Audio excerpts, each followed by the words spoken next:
The meaning of life is just to be alive. It is so plain, and so obvious and so simple. And yet, everybody rushes around in a great panic, as if it were necessary to achieve something beyond themselves.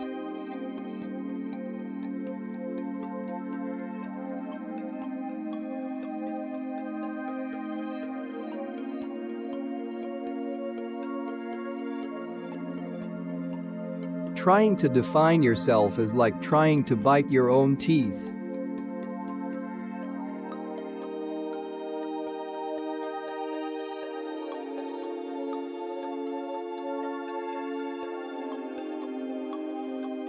We seldom realize, for example, that our most private thoughts and emotions are not actually our own. For we think in terms of languages and images, which we did not invent, but which were given to us by our society.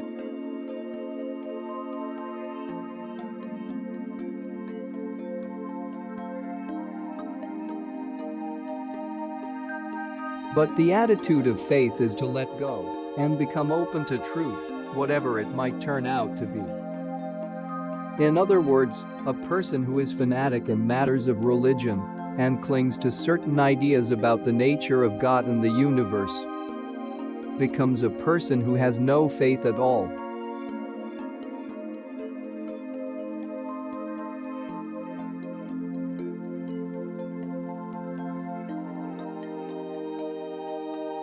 So then, the relationship of self to other is the complete realization that loving yourself is impossible without loving everything defined as other than yourself.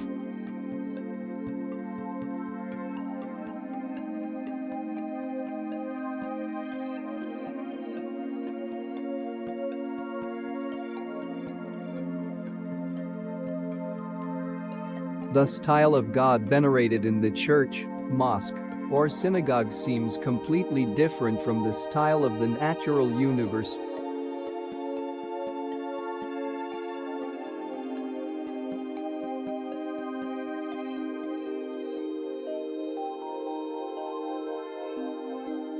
I have realized that the past and future are real illusions, that they exist in the present, which is what there is, and all there is.